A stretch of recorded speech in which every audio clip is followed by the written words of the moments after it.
Your daily soccer podcast with the Global Sports Podcast Network. Hello, ciao, ni hao, privet, hola, good day, and today, bonjour. You're listening to Road to World Cup 26 podcast, part of the Global Sports Podcast Network, the only place to find regular soccer, indeed daily soccer content, daily podcasts going out on the top English Premier League teams, also including a new revamped and super brilliant daily Premier League roundup that Ken and I are heavily involved with. And seeing as you're here now, you know this already, Road to the World Cup 2026. I'm your host, Nick Britten. I'm joined as always by my esteemed colleague, the Beaver himself. He's back. Yes, it's Mr. Ken Davies. How are you, Kenny? I'm good, actually, and very much enjoying the daily Premier League that we're doing. If anybody's listening to this and wants to have a piece of that, it's brilliant. I mean, I'm not neutral, but in my opinion, it's Pulitzer Prize winning. Yeah, it's good. I'm enjoying it. It's good fun. And there's always loads and loads to talk about in the Premier League. So do look it up on Spotify, Daily Premier League, and you will find it. Spotify and YouTube and all those sorts of places. Right, okay, but back to the World Cup. We are continuing our deep dive into teams who we think are going to feature very heavily in the World Cup next year in the USA, Mexico, and Canada. Last week, we did Spain. We're not going too far this week. We are simply crossing the border, not into Portugal, anywhere else out, but of course, heading north to France. Entre la patrie et le jour de gloire est arrivé. Contre nous de la tyrannie, l'étendard sanglant élevé. L'étendard sanglant élevé.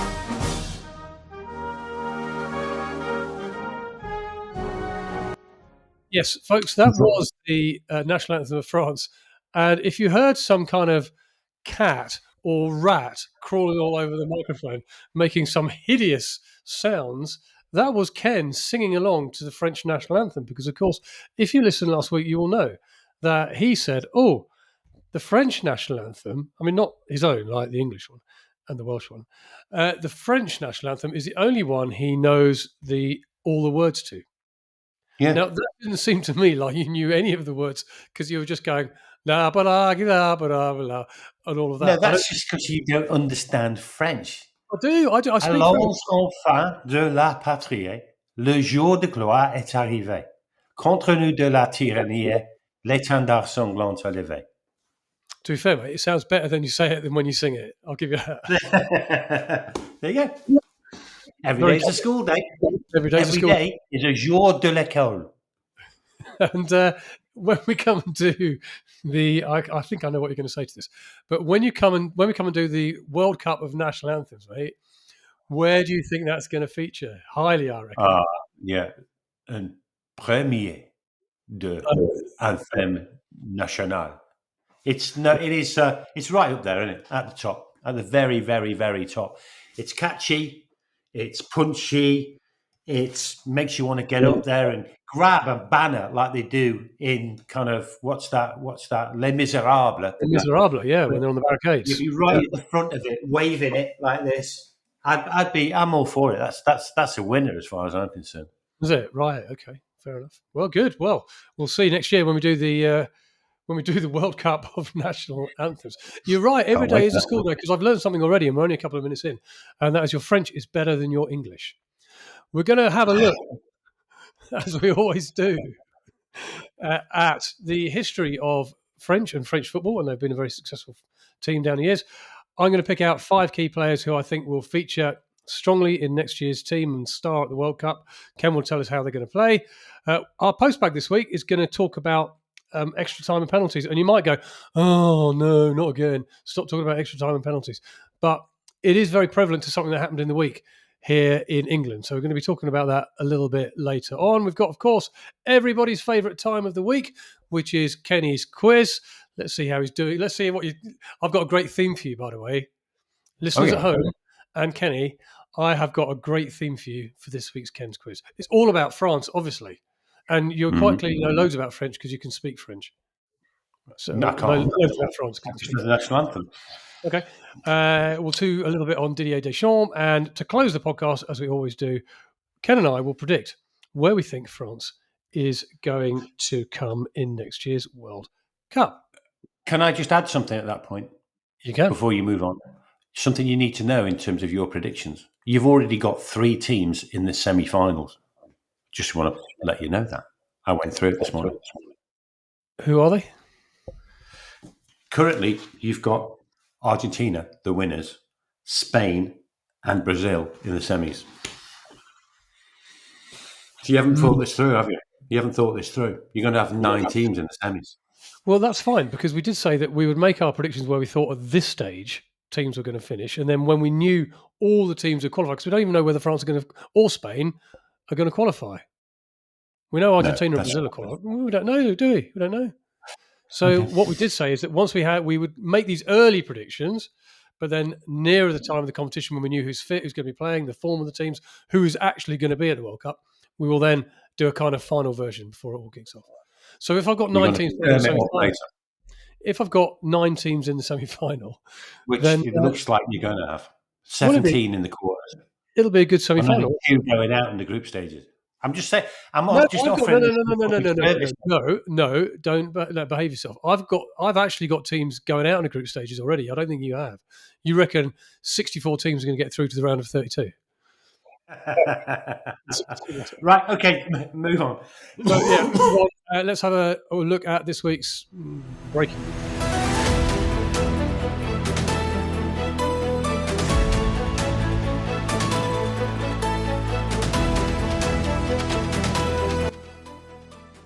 It is World Cup qualification time again, which is always an exciting time. We've got lots going on. UEFA is way behind the curve in terms of most of them, so good to get some UEFA games up and running.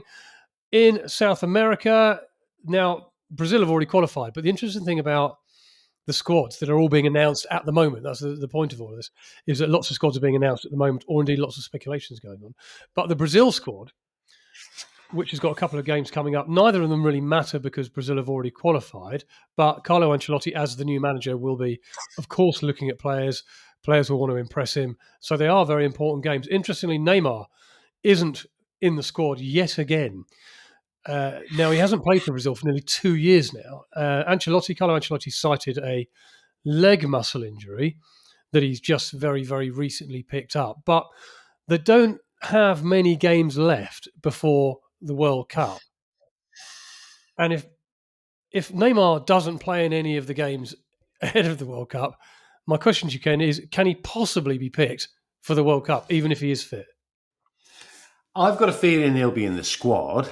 I think they'll take him to America and Mexico and Canada. I just don't think he's going to feature. I think it'll be almost a kind of thanks for everything you've done for us, Neymar. Here's your plane ticket. Make yourself comfortable. But I can't imagine he's going to feature much in the games. I thought it was interesting. I thought, Ancelotti's his last chance, really. I thought if Ancelotti started using him, he's got a chance. Ancelotti doesn't seem to be. I know he's injured, but Ancelotti doesn't seem to be, promoting Neymar. So, no, I think at the end of his career, from a World Cup perspective, I think he'll go, but I don't think he'll feature. I think that's a very sensible point of view. I mean, he's 33 now. He hasn't played for 2 years. It's going to be very difficult to find a place for him in your team. I mean, he may come off the bench with 10 minutes to go in a game, so it's kind of symbolic appearance, if you like. But as we did say, by the way, when we did a feature on Brazil the other day, and if you haven't listened to that, please go and look it up. You'll find it on Spotify. You'll find it on YouTube. When we did a deep dive into Brazil not long ago, we did talk about the fact that his role off the pitch is going to be just as important as his role on it, because the younger players who are coming through the ranks cite Neymar as one of their great inspirations. And for him to be around the World Cup when they're playing will be an inspiration to them. So I think he's definitely got a role. He's definitely got a role there. Yeah, I would agree with that. And wouldn't it be amazing if Ancelotti does do something remarkable with Brazil? To have him trotting on for the last 5 minutes of the World Cup final when they're 2-0 up against Andorra, of course, they're going to qualify. So we'll we'll look forward to that. But yeah, he is an icon. I want to see him there. Just don't think he's going to be a significant part of their effort. No, fair enough. Everybody's in the Premier League is talking about Hugo Ekitike. He moved to Liverpool. He started his Liverpool career extremely well, scored 3 goals already, including one on Monday night against Newcastle, a very highly charged game that we saw in the Premier League. So a little bit of a surprise that he's been left out of the France squad for the next couple of games. Now, Didier Deschamps have been talking about this, and essentially the door is very much open. And he said, look, he's still young, he's still making his way, there's still plenty of time. But there's a little bit of a subtext to this, which is, as things stand, Ekitike could still play for Cameroon. So if he wants to further his international career at this stage and feels like he's not going to get a look in France, then Cameroon opens the door for him. And now, interestingly, Cameroon are very well placed in their qualification group to qualify for the World Cup. They're 1 point behind Cape Verde with 4 to play, and indeed they play Cape Verde next month. So that's a real kind of winner takes all kind of game, because of course it's only the top team in the group that qualifies automatically for the World Cup in the African qualification process. The 4 best second places out of the 9 groups then go into a playoff. So they've got to win the group to qualify, but they're 1 point behind Cape Verde. They play Cape Verde in next month. Both teams have got 4 to play. So Cameroon have got a real chance. So I imagine Ekitike is looking at that very closely and going, well, I might be in a chance here. I might be a chance of playing in the World Cup next summer, but it won't be with France. I think he'd be well advised to keep that option open. If he's going to play for France, he's going to have to get past Mbappe. I just can't see him getting past Mbappe. If he's going to be playing Dembele as well. Yeah, and Dembele, and Olise and people like this. I just can't see that happening very easily.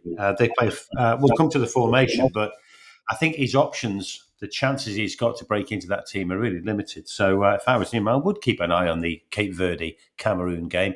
I'm rooting for Cape Verde in that one. Wouldn't it be great to have Cape Verde at the World Cup? Well, not if you're Cameroon, it won't be. Lastly, I'm not though.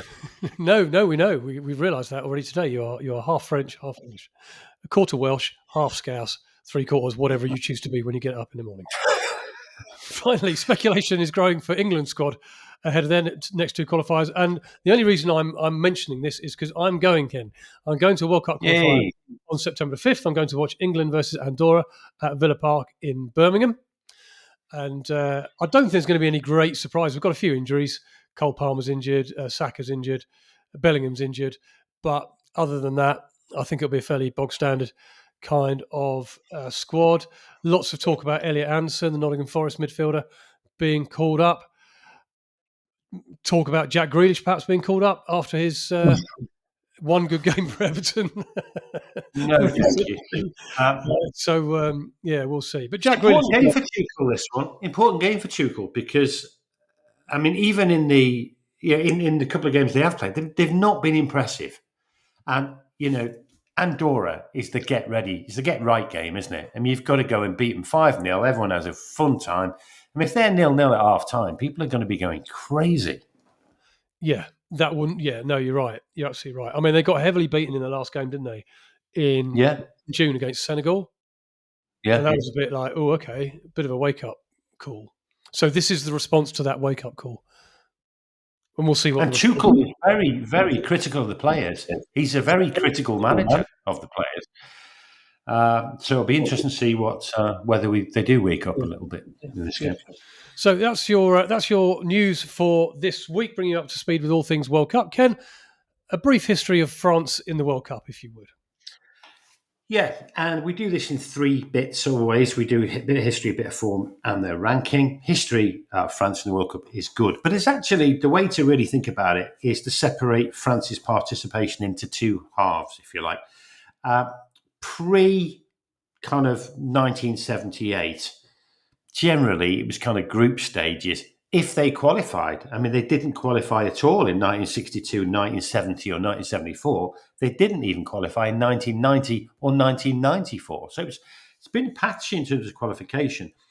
And up to 1978, it was generally ordinary performance. They did get third place in 1958. After 1998, it all changes completely, and they've won 2 World Cups. 1998 when they beat Brazil 3-0, when France was the host nation, and in 2018 they beat Croatia 4-2 in Russia. Now, interesting little factoid, Nick. In the 1930 original World Cup, which we often refer to, there were 4 European teams: Belgium, France. Who are the other 2? Or just give me one of the other 2 and you earn yourself a point. And you know what points mean? 1930. Yeah, Belgium, France, and 2 other European nations. Either one of the other European nations. It'll be Eastern. It won't be Western Europe then. It'll be Eastern Europe somewhere. Oh God. I'm liking you thinking, Sherlock. Oh, am I heading the right way? Okay, so who's Czechoslovakia, Yugoslavia? Be one of those. Yugoslavia were quite good in those days. Czechoslovakia played football in those days. Yugoslavia. Yugoslavia is only because I can't think. Because of course, this was way prior to the breakup of the Balkan region. It's and Russia, so I can't think of any other kind of where now we might say Slovakia and Croatia and all those kind of places. They weren't footballing nations in those days. So yeah, I'm going to go for Yugoslavia as one of the other Yugoslavia is correct. Yugoslavia and Romania are the other 2. So so they're both Eastern Europe. Right attitude to focus on. They're all independent nations before Russia got involved. Now, when I was doing my research into the 1930 World Cup, which is an interesting little thing, Africa also had one team. Egypt entered. Unfortunately, Egypt never made it. Why? What was the reason that Egypt never participated in the 1930 World Cup when they both qualified and were invited? We should do this next week. We're doing Egypt next week. Yeah, we're doing Egypt next week. I've asked the question, so I need an answer. Did they miss their plane because they got stuck inside a pyramid? It'll be ridiculous. They missed their ship. You didn't go by plane in those days. You went by ship. They missed their ship. Now, I want to know more, and I'm going to find out more because we're doing Egypt next. I mean, I got the mode of transport wrong, but I was right. Okay, so they missed their ship because they got stuck inside a pyramid. There's no pyramids involved. But I want to know more about that story. So when we do Egypt next week, I'm going to have a special report, correspondent report on why Egypt missed their ship to go to the World Cup. I can barely wait. Anyway. So that's kind of France's participation. So they've won it twice. Clearly, great credentials. Their form, though, the last 2024, 2025, it's been pretty mixed. 10 games, won 6, drawn 1, lost 3. They've lost 3. All of these games, by the way, would have been in the Nations League. They lost 3-1 to Italy at home. They lost 2-0 to Croatia away in the quarterfinal. They turned that round in the second leg of the quarterfinal. And then they lost in the semi-final to Spain in an amazing 5-4 game in the Nations League. So they beat Germany 2-0 in the playoffs.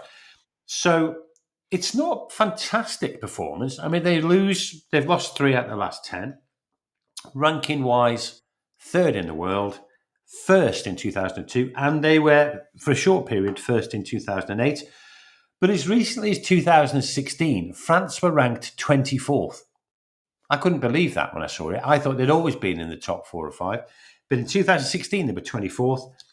But since 2018, they've been consistently in the top 5. They're currently 3rd. That's pretty much their natural place. Very good. Is that your phone going off? It's my phone going off. Yeah, I don't know why the phone's going off. I have to decline it. Right. That's the Egypt. That's Egypt transportation. It is. They're phoning saying, "Look, is there any chance you can get us out of this pyramid? We've been stuck in here since 1930." When's this ship coming? Yeah. We've missed it, mate. How can you get this ship to the death? 100 years late. Right, Ken, bring us a word from our sponsor, and then we're going to get stuck into some players. I will. As we know, in football, it pays to get your team right. Didier Deschamps knows all about that. And here at Global Sports Podcast Network, we spent a lot of time selecting our delivery partner, and we chose Zencastr, because Zencastr makes it easy to bring your vision to life, share it with your audience, wherever they may be. With 4K video recording, very easy AI editing, and amazing distribution tools, and it's all in one place, I should add. If you've got a story to tell it with Zencastr. Check the show notes for more details. Nick.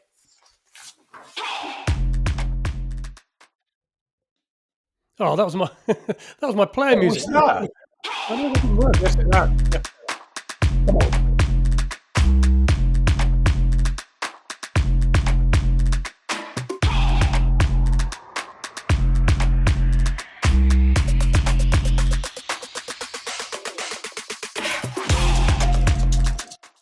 That's my player entrance music. That's my walk-on music. You love a sting, don't you, like that? Yeah. Right, we're going to look at 5 key players for Les Bleus, Le France. And we always start with the goalkeeper, so let's start with the goalkeeper. And the goalkeeper for France, pretty much settled in between the sticks, is Magic Mike himself, as he is known. I haven't christened him that. Mike Maignan. 30-year-old, plays for AC Milan, currently the first choice and very much expected to start at the World Cup. He made his debut in 2020, but he's been the first choice since 2023 when Hugo Lloris retired. He's considered to be, he was named last year in a poll, Ken, within the top 10 goalkeepers in the world. I think saying he's top 10 is fine. I think he's probably a bit better than that. I think he's probably top 5. 5 or 6. Yeah, he's a very, very good goalkeeper. And we've talked about this in previous podcasts, he's a very, very good penalty saver.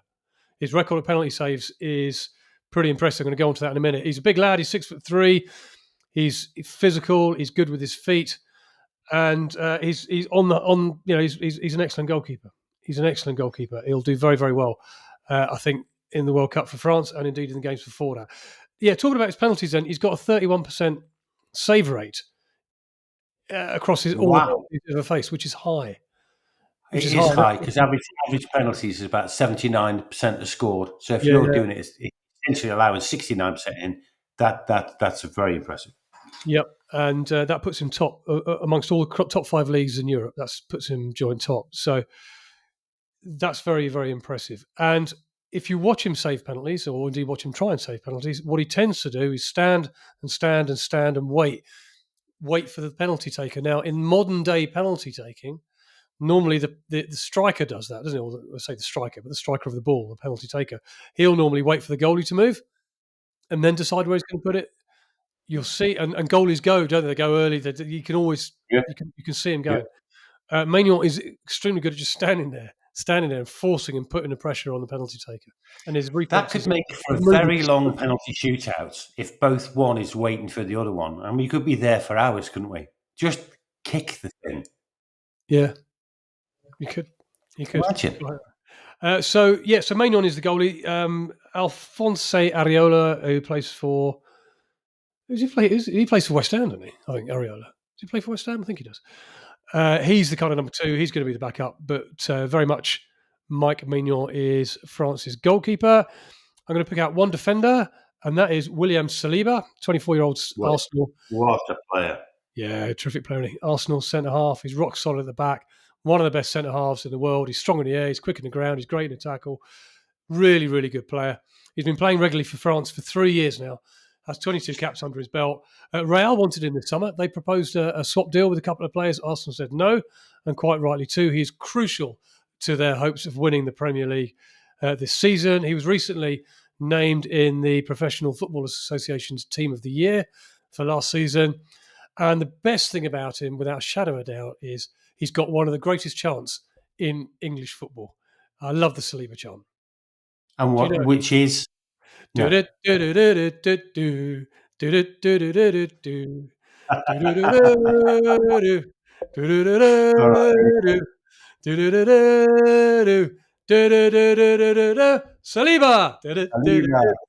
It's a great chant. And everybody has adopted their own. If anybody's got a player which has got 3 syllables in their last name, that then became the chant for their play. We did it at Derby when Will Asula, who now plays for Newcastle United. When Will Osula was playing for Derby a couple of years ago when he was on loan here, that's what we did for Osula instead of Saliba. France are full of three syllable players. You've got Konate, Dembele, Mbappe. I mean, they're all 3 syllables. I think you should be doing it all day. It's got to end in ah, because that's kind of. Oh, does it? That's kind of got the original song, isn't it? Yeah. Okay. Do you know what I mean? Fair enough. Anyway, That's fair. Let's move up the pitch into midfield. And my main midfielder, I really like this guy, and that's Aurélien Chouameni. And he's 25 years old. He plays for Real Madrid. He's a DM, holds the show together for France. He really does. He's an absolute key player for them. Expected to be the absolute anchor of their midfield in the World Cup next year, just as he has been up until now.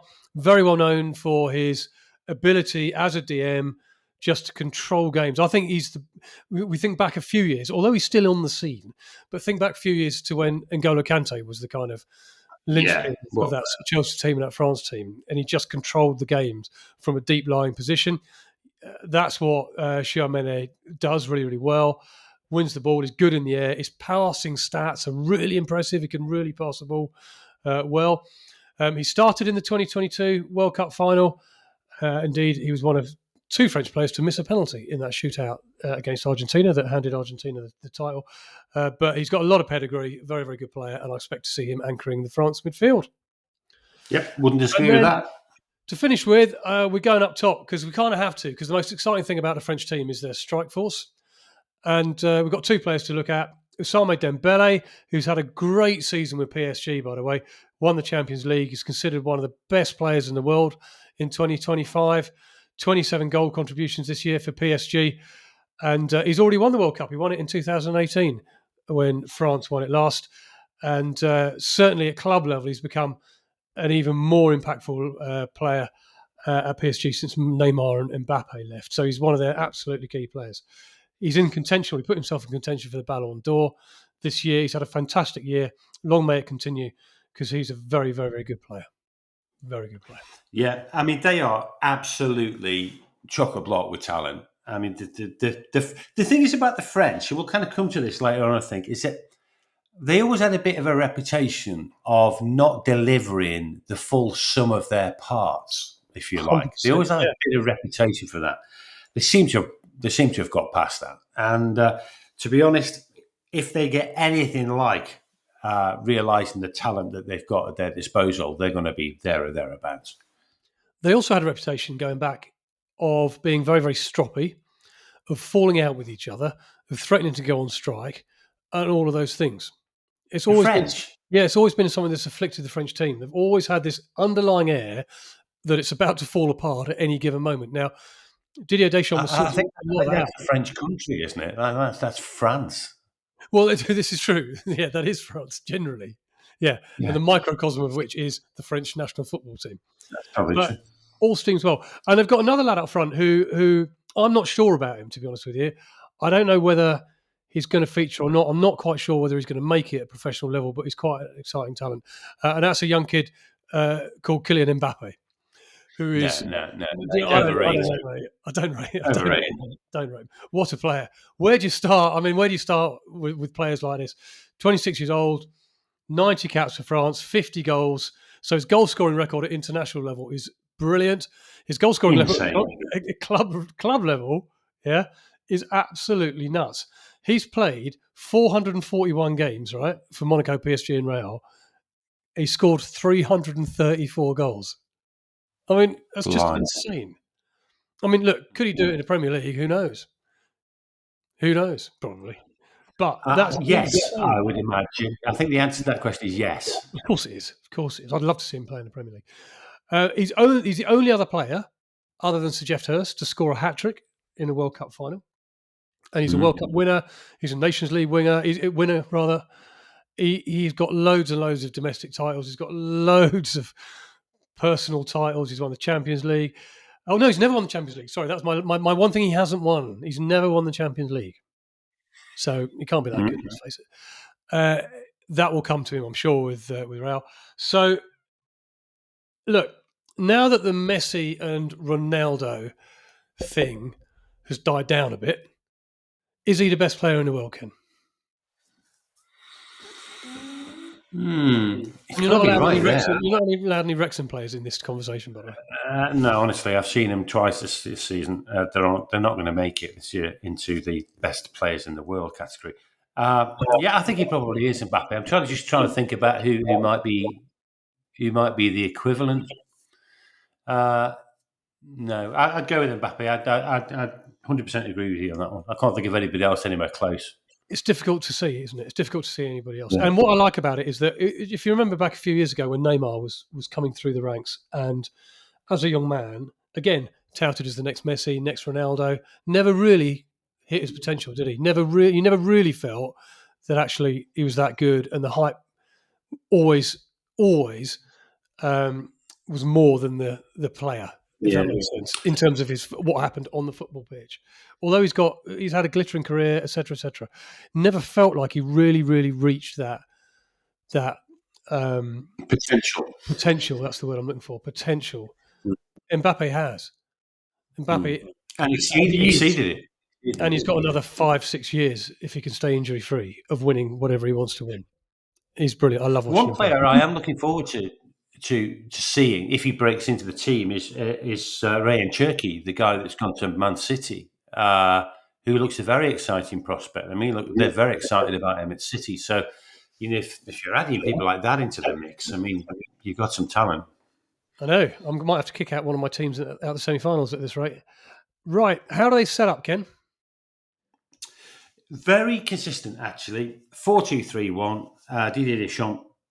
It's been consistently a 4-2-3-1 man for a long time. It's quite a fluid 4-2-3-1. You do see a lot of movement. It's not a rigid 4-2-3-1, but essentially their best team seems to be this. It seems to be Man United at the back, through the middle, the two main central defenders, Saliba, generally Konate, though there's been some change in that. Konate, I should say, has had a slightly shaky season at Liverpool so far. I don't think slightly shaky even covers it. He's been wretched. He was terrible in the game against Newcastle last week. I mean, he was all over the place. So we don't know what is going on there, but certainly at the moment he looks to be the partner of Saliba. As you mentioned, you've got Tchouaméni from Real Madrid, and you've got Kone, if you like, as those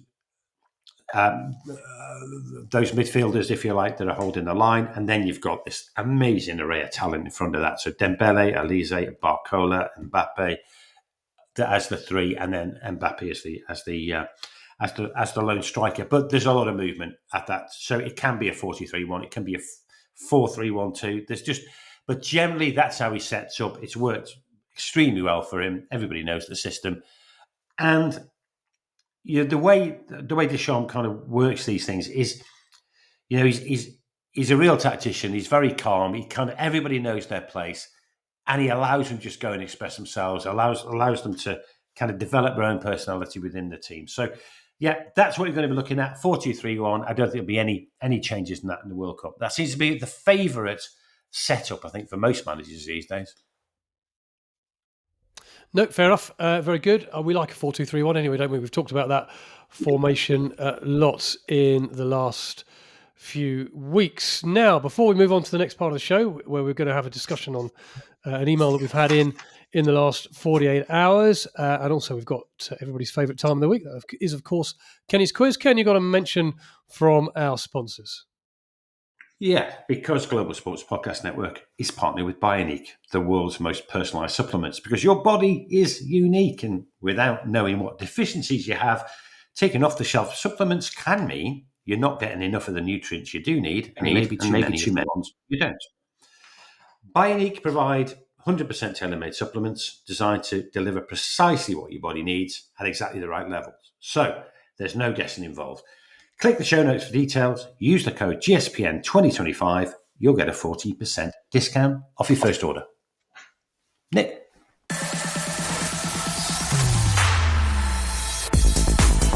Your daily soccer podcast with the Global Sports Podcast Network.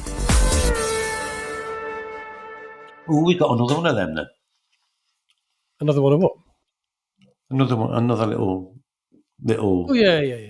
Yeah, it might not be long for this life, that sting. We might change it. So might as well play it. Yeah, love it. Right, okay, we had an email in this. So you can put your pipe down for a minute because it's not quiz time yet. Put your pipe down. You're getting ahead of yourself.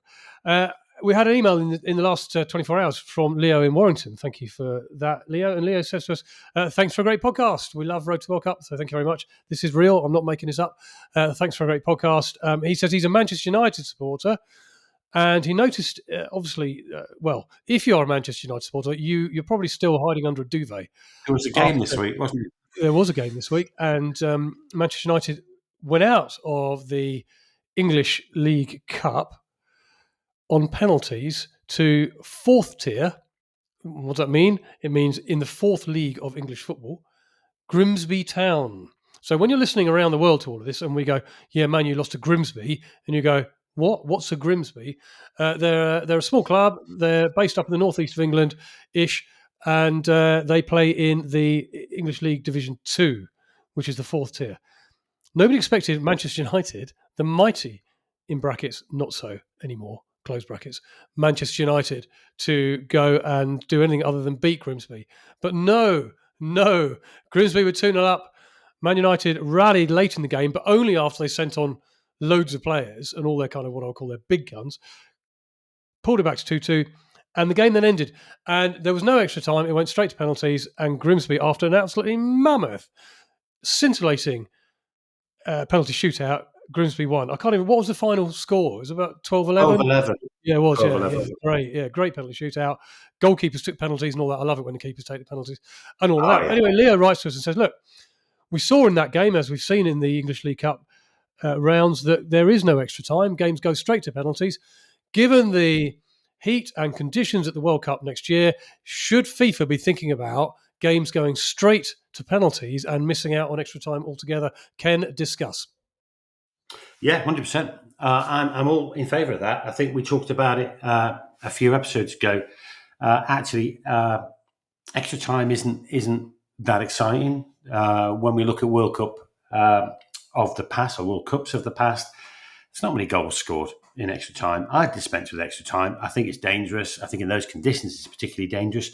The other thing to bear in mind, and maybe we haven't got a lot of data to compare this to, but certainly in that game, the quality of the penalties after 90 minutes was excellent. 12-11 speaks for itself. So I think it actually makes a penalty shootout a little bit more interesting. It's certainly better in terms of player care, I think, because what we know at World Cups, you get a lot of extra times. You get a lot of games go into extra time or penalties. So I would be all in favour of it. I would say, yeah, can extra time. Let's go straight to penalties after 90 minutes. Everybody will be better for it. No one will be worse off. Well, I would disagree on the basis that the paying public and the viewing public will be worse off because they're missing out on an extra half hour of football.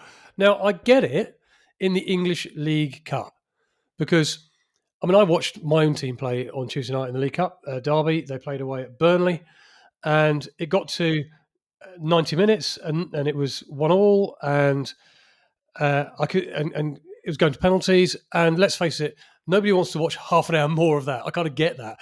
I was about to say that. Yeah. People go out of their own accord after 90 minutes and this is enough's enough. Yeah, as it turned out, Burnley scored in the 93rd minute, so we didn't need to go to penalties.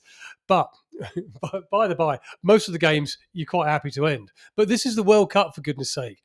This is the greatest showcase of football in the world. We want to see more of these players. We want to see more of these teams. We want to see as much football as we possibly can. And I mean, I know you looked at the stats, Ken. I still think that extra time has a lot of value to the game. I think it adds a lot of jeopardy. I think it can be very exciting. It's interesting tactically to see what teams do.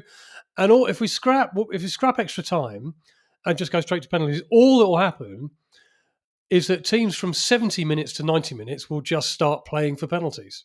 That's all that will happen. Those teams that are perhaps under caution, those teams who are settled for a draw, those teams are happy and fancy the chances of, they think they've got no chance of winning this game in normal time. The best chance we've got is taking the team to penalties. We'll just do that. So the last 20 minutes of games could now, Nick. They're paying for extra time now from not 70 nearly minutes. as much because they know they've still got to play half an hour of football. I think it would be really extreme. If you're going straight to penalties, I think within 15, 20 minutes of the game, if it's a kind of one-sided game or if it's a small team v a big team, we'll just see the game being killed for the last 15, 20 minutes. That's the risk. But more importantly, Just I want bear to. in mind, at this World Cup, knockout stages is from round 32. So you could have knockout stages and extra time, therefore, in round 32. So round of 32, round of 16, round of 8, round of 4, and the final. You could have 5 extra times, one after another. I Great, more think when you've football. got that, More football. that's slavery. They should increase extra time to an hour. More football. Yeah, Right. I get your point. I get your point. But no, good point, Leo. Good point. And what I suggest to you, my friend, once you sort of can bear to show your face in public wearing a Manchester United shirt again, why don't you write to FIFA and tell them? And when you write to FIFA and tell them that you have the backing of everybody at Road to World Cup 26 podcast and the Global Sports Podcast Network. Very good.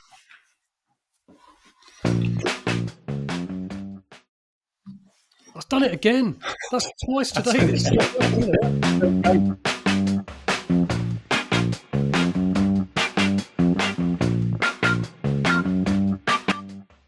Yeah, I've realised what I've been doing wrong. The button, podcast. Yeah, totally.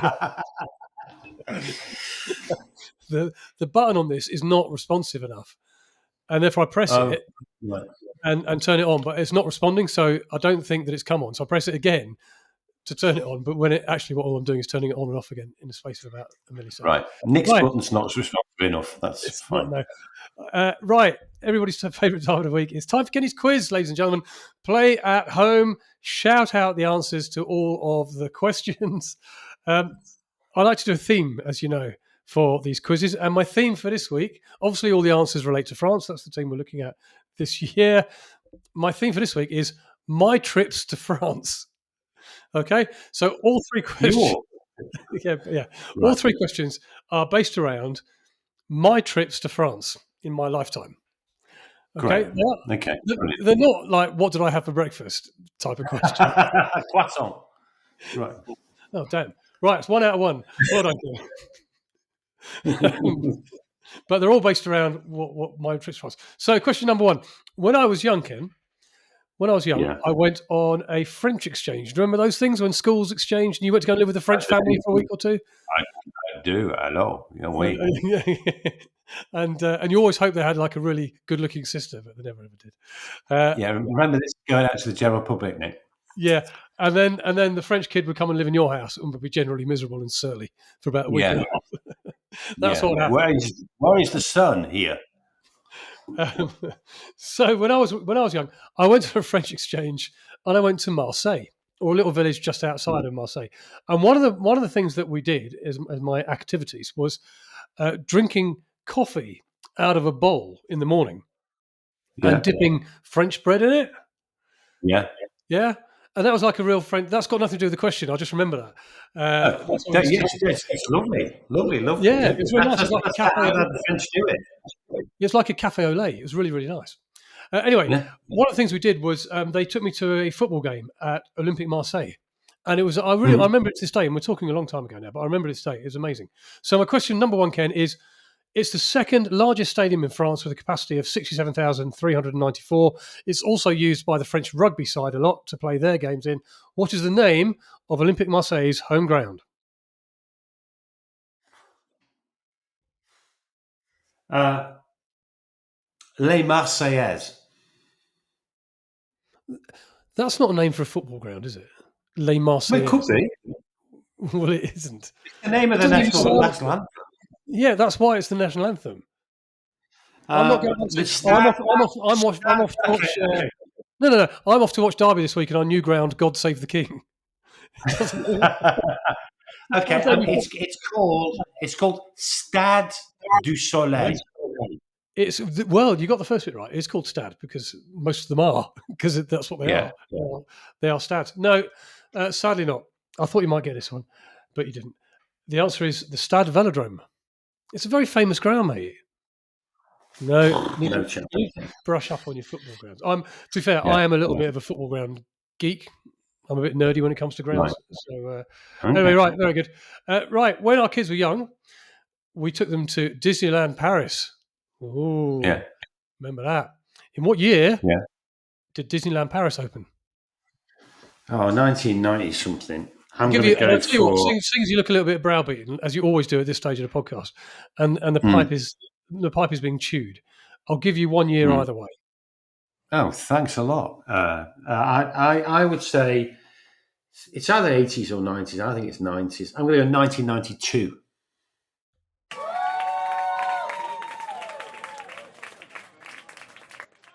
What's more, What year was I didn't even need to give you a year either way. It was 1992, Oh, 12th of April, oh là 1990. là!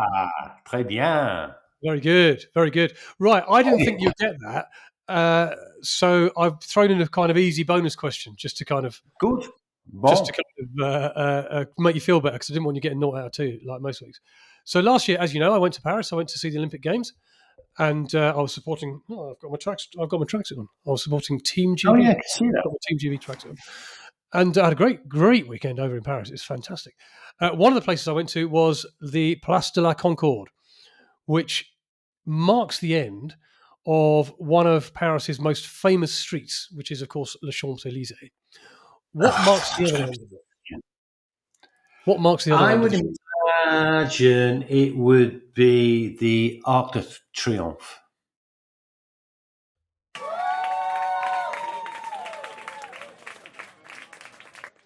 Well I done. Is it? am dans That's un rôle. you other what? Sur un rôle. On a roll. Yeah. Okay. Sir, a roll. Un rôle.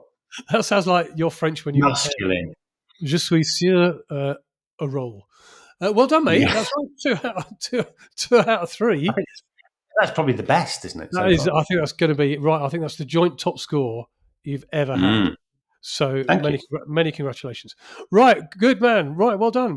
Kenny's quiz is a success this week, and I hope you got all 3 out of 3 at home. If you did, you're better than Ken. Well done. Let us know. How do they let Just us know? one thing to How add. do they let us Just one know? thing to add. You've got a paddle lesson in 15 minutes. Oh no, it's 2:00. Okay. FYI. I've got to leave the Everyone, house. he's got I've a got to leave paddle the lesson house. in 15 minutes. Yeah, I've got to leave the house in 15 minutes, but that's okay. That's okay. Ken, I would like people to get in touch with us. How do they get in touch with us? Well, the way to do that is if you're enjoying the Road to World Cup 26, I hope you are. We're having a lot of fun doing it. You can subscribe, you can leave a review, you can share the podcast with people that you know. And also, just like Leo from Warrington, we'd love to hear your thoughts. The best way to do that is to email us at roadtoworldcup26@gmail.com. That's roadtoworldcup26@gmail.com. We look at all the emails, we enjoy going through them, and as with Leo, we'll feature them on the show. Good stuff. Right, before we get on to our predictions on how we think France were going to do, a very quick look at the coach, Didier Deschamps. Now, Ken, you and I will remember Didier Deschamps as a very, very good football player. He was the heartbeat of the French national team during the 90s. He was a really, really good player. Won the World Cup in 1998, won the European Championships in 2000 as a player. Took over as manager of France in 2012. His record's really, really good. Out of 169 games. 2012. That's a long time. He's got to be the longest serving manager, hasn't he? I've got a quiz question for you. Okay. What is unique about Didier Deschamps as the France manager? He's got a wooden leg. No. What? I don't know that. He's the only living manager in the world who has won the World Cup as a manager and a player. Good heavens. Good start. Wow. There have been 3 of them in the history of football. Mario Zagallo from Brazil and Franz Beckenbauer for Germany, West Germany as it was then. But they are both sadly deceased. So Didier Deschamps is the only human being in the world who has won the World Cup as a player and a manager. Very good. With a wooden leg as well. He's done well. Yeah, not bad with a wooden leg, yeah. As I was saying, took over in 2012. Out of his 169 games, he's won 107. So he's got a 63% win rate. Drawn 34, lost only 28. He's a very, very, as you would expect, having played at such a high level, he's an incredibly astute tactician. I think what he's done really well with the France team is that he's bonded them. And we mentioned this a little bit earlier on. they're a unit now, and there's always these undercurrents of problems. I remember when Mario Balotelli was playing for him and players like that. It was just people were falling out with people and fighting and threatening to not to play. Pogba. Yeah, Pogba, yeah, players like that. You just think, God, just go away and grow up a little bit. But now they've got a very united team, and tactically he's very astute.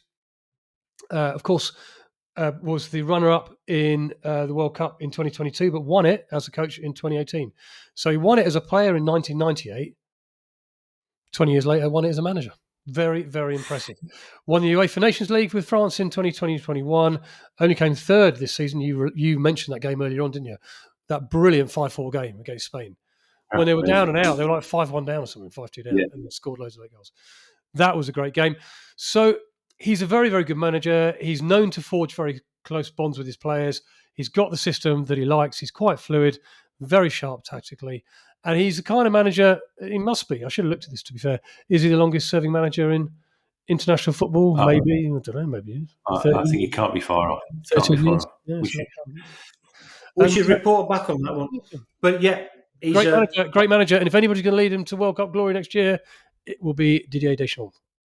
Everyone gives him a kind of a full marks for his being a calm and conciliatory kind of influence.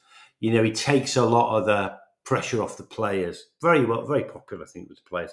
Midfielder. I've got a theory that midfielders make the best managers. I'm going to need to look at this because defensive or managers who are defenders as players tend to be great defensively, but not great going forward. Same with attackers. Midfielders make the best managers. Values work rate, encourages player participation, encourages people to develop their own personality on the pitch, doesn't over-interfere. He's just a top manager. Manager. Yeah. No, he's right up there. I like the way that you make that assertion, by the way, that midfielders make the best managers with no statistics or data or anything like that to back up your argument. You can't just say stuff like that and then put your pipe in. I thought that was a genuine compliment. It is, but you can't just say, you can't state things as fact without any kind of like anything to back it up. I'm going to go through everybody who's won the World Cup by this time next edition, and I'll tell you which defender, attacker, or midfielder is the most successful. I genuinely look forward to that. Right, to finish the podcast, genuinely, to finish the podcast, Ken, how are France going to get on? They're not winning it. It's the first place to start. I don't think the great travels. It's a debate whether they're quarter-finalists or semi-finalists. I am going to go with quarter-finalists. Right. Okay, why don't you think they're going to win it? I just think, honestly, this is going to be a team from South America that's going to win this. I just fancy the South American teams. I think they look extremely strong. Argentina look amazing. But so do a few of the others down there. Mexico look very good. France, obviously, when France have won it, they won it in Russia. They won it in France. I just can't see them going all the way out to America and making it happen. I just think they're better teams. They're a great team, but they're not the greatest team. That's fair. I'm glad I had to tease that out of you. You could have said all of that before you announced what you're going to do, rather than just go, quarterfinal. So, Nick, what do you reckon? And what's your reasoning? Can we have a duplicate as well? Can we have a podcast just on your reasoning? Well, I like to do my research. Are there going to be another winner? Are they going to? Because you can have two winners. Are they going to win it twice? Are they going to share it with Argentina? I think that they're a great side. They're a great side. I might now, just to annoy you, have them as winners, just so I can hear you. Throw your piece of paper that you're writing all this down up in the air in despair. No, they're a great side. They perform well in Europe and European competitions. I think, like you, mate, I think we agree on this. I fancy next year in America a South American team. I think they're going to be the strongest performers, or Central America, because I quite fancy Mexico. So you've got your Argentinians. I think Brazil will be much better than they are now. I think your Ecuador's and Mexico type teams are going to be very strong. The geography works for them. They're used to playing in the ridiculous heat that they're going to have to play in, and that's might be the undoing of some of the European teams. France don't really travel that well. I have them down for being knocked out also in the quarterfinals. Very good. By the way. That was before you were never far off. We were never far off. That was before you were incredibly rude to me at the start of this podcast and said that I'd already had 3 semi-finalists. And I was just I've only got one finalist. Huh? I've only got one finalist. I think we've both got Argentina down in the final, but neither of us know who we're against you. No, we have, just to give you that information, we have got one winner and no other final. We don't know they're playing yet. Right. God, we're running out of good teams. We might have to go for Cape Verde in the final. Or we've got Egypt next week. We've got Egypt next week. Egypt. They might get to the final. They're not going to win the World Cup. They're not going to make it to the final. Right. Okay. So that brings an end to this episode. Thank you very much indeed for joining us. We hope you've enjoyed that, and we hope you know far more about the French national team and their chances of doing well in the World Cup next year than you did 56 minutes ago. Next week, we are crossing into the land of pharaohs and pyramids, and we might still find the Egyptian team locked in a pyramid waiting for its ship to go to the 1930 World Cup. We'll find that out next week. Until then, I hope you have a great week. Thank you very much indeed for your time. From Ken and I, look after yourselves, look after each other. Goodbye. Goodbye.